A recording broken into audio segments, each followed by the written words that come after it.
You probably think the electric car revolution won. You probably think that by 2026, with all the investment, all the government money, and a decade of relentless hype, the EV had finally proven itself as the smarter choice. That is the story you were sold. The data says something completely different. Consumer Reports just published its most comprehensive vehicle reliability study in years, based on survey responses from nearly 380,000 vehicle owners. The headline finding is not a footnote. It is not a caveat in a press release. It is the central conclusion of the largest consumer reliability database in the United States. Electric vehicles and plug-in hybrids have approximately 80% more problems on average than conventional gas-powered cars, not slightly more. Not marginally worse, 80%. And that number comes from the same organization that the EV industry has been citing for years whenever an individual model scored well. Now here is the question you should be sitting with right now, because we are going to come back to it.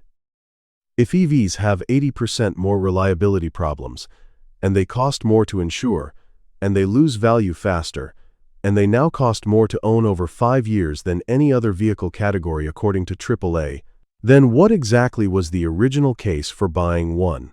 Hold on to that, because the answer involves something that no longer exists as of the 1st of October 2025, and the entire financial architecture of the EV promise collapsed the moment it disappeared.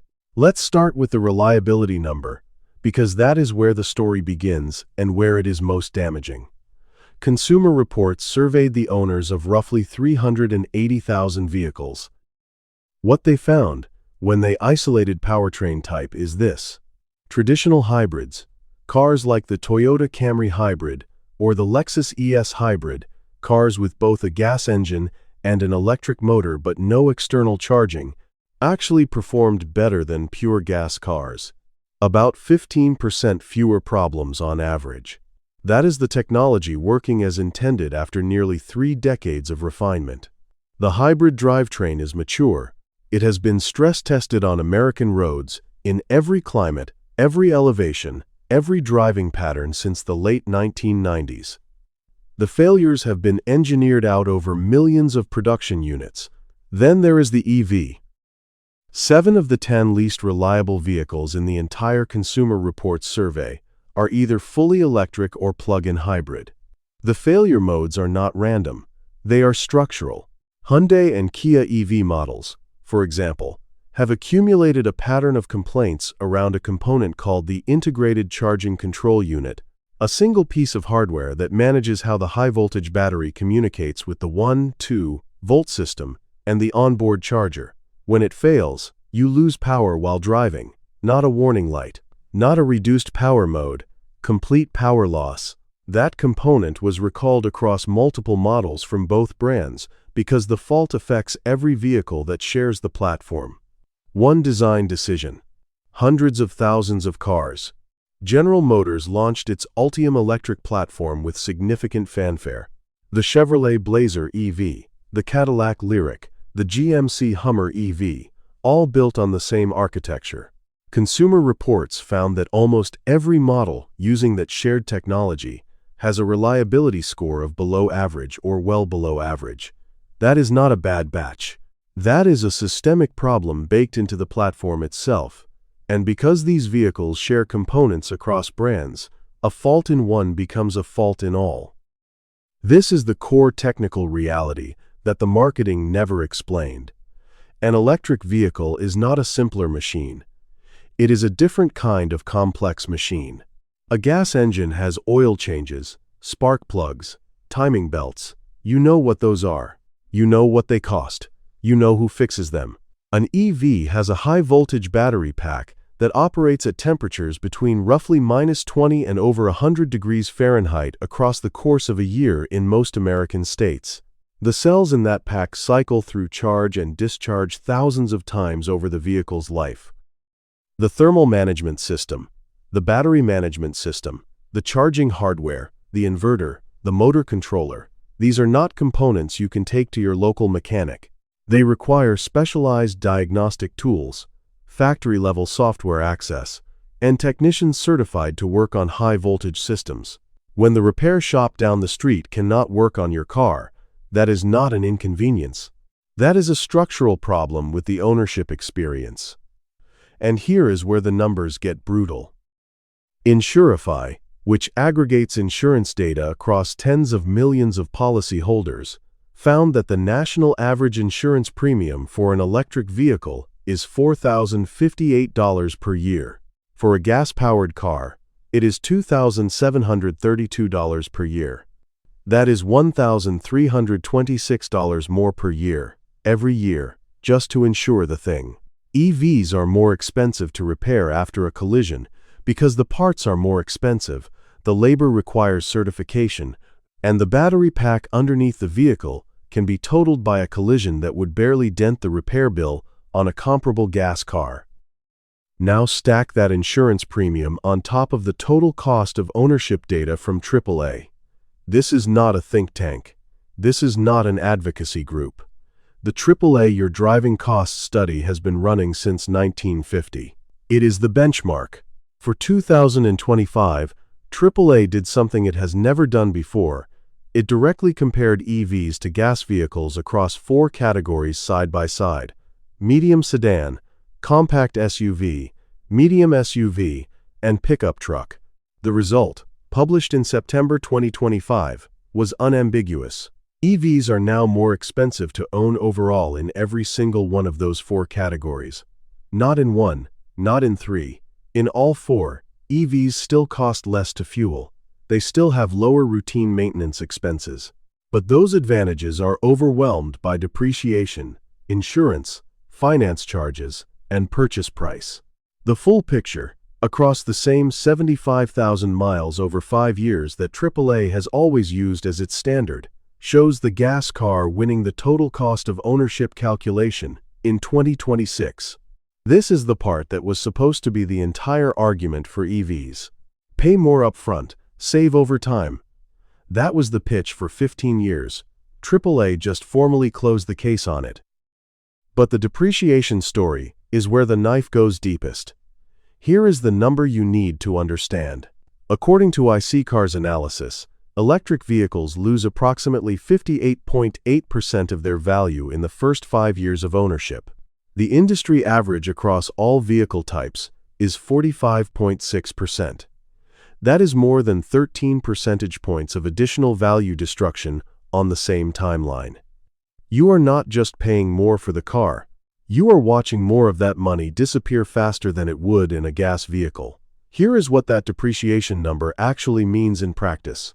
Think about someone who bought a new EV in early 2022. At that moment, used EVs were selling at prices close to their original sticker price. Demand was high, supply was constrained, and the federal tax credit made new EVs attractive enough that used ones held their value. By early 2023, the used EV premium over a comparable gas car was still above $10,000. Then the price cuts started. Tesla cut its MSRPs multiple times through 2023 and into 2024, in some cases by $10,000 or more on a single model in a single announcement. Every time a manufacturer cuts the price of a new vehicle, the person who bought that car the year before wakes up with less equity than they had the night before. There is no warning. There is no recourse. It happens overnight. By the first quarter of 2026, according to Cox Automotive data, the average used EV sold for $34,821. The average used gas car sold for $33,487. That gap, now just $1,300, sounds like good news for EVs. It is not. That gap closed because EVs collapsed in value. The person who paid $10,000 more for their EV 3 years ago is now looking at a vehicle worth nearly the same as the gas car their neighbor bought. The equity destruction was one-directional. New EV sales tell you what the market actually thinks. According to Cox Automotive's Kelley Blue Book data, electric vehicles accounted for 10.6% of new vehicle sales at their peak in the third quarter of 2025. That was the sprint before the cliff. By the first quarter of 2026, EV market share had dropped to 5.8%. Sales fell 27% year-over-year, from 296,304 units in Q1 of 2025 to 216,399 units in Q1 of 2026. That is not a seasonal adjustment. That is not noise in the data. That is the market repricing electric vehicles without the subsidy that was masking their true cost. And while EV sales were collapsing, Cadillac grew, Lexus grew, Toyota grew, all of them brands that leaned on hybrid-heavy or conventional lineups in that same period. The subsidy was the mechanism that made the EV math work for millions of buyers. The One Big Beautiful Bill Act eliminated the federal EV tax credit effective the 30th of September 2025.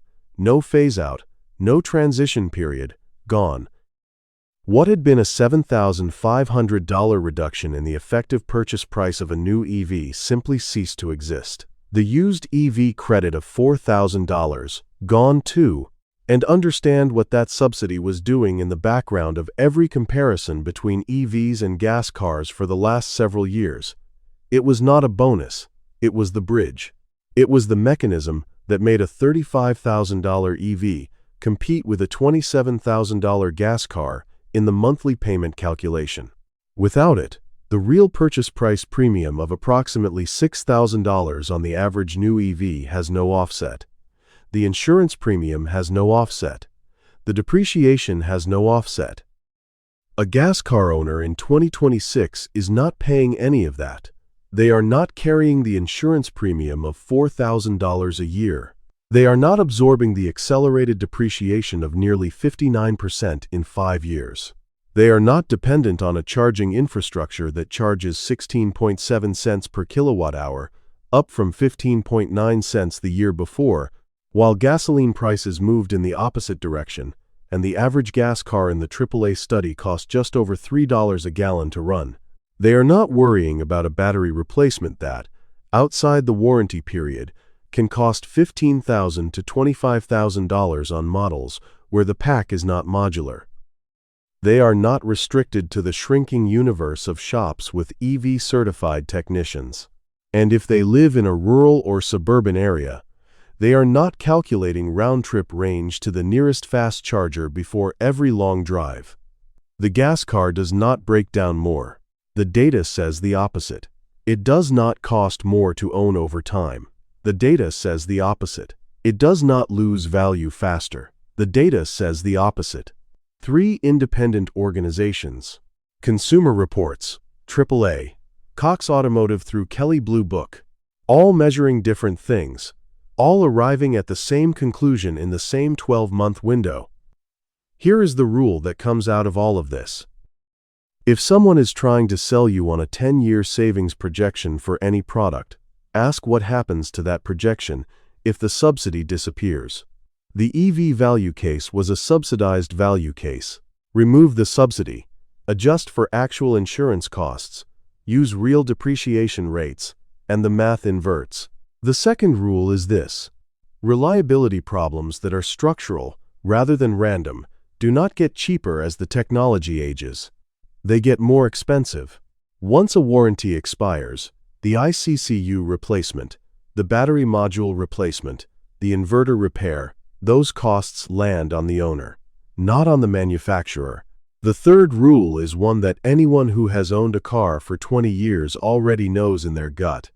The most expensive repair is the one you cannot plan for, cannot price in advance, and cannot get done at a shop you already trust. The gas car that crushed the EV in 2026 did not do it with marketing. It did not do it with a rebrand or a new model. It did it with 100 years of engineering refinement, a repair infrastructure that exists in every town in America, a parts ecosystem deep enough that you can fix a 15-year-old vehicle for less than $1,000, and a total cost of ownership number that no longer has any competition from the other side of the showroom. Everything the industry said about EVs being the smarter financial choice was downstream of a tax credit that no longer exists. And the organizations that have been measuring this the longest just said so out loud. That is not the future being delayed. That is the present being accurately described. If this kind of analysis is something you want to see more of, subscribe. There is a lot more of this data to go through, and most of it has not been covered anywhere near this, honestly.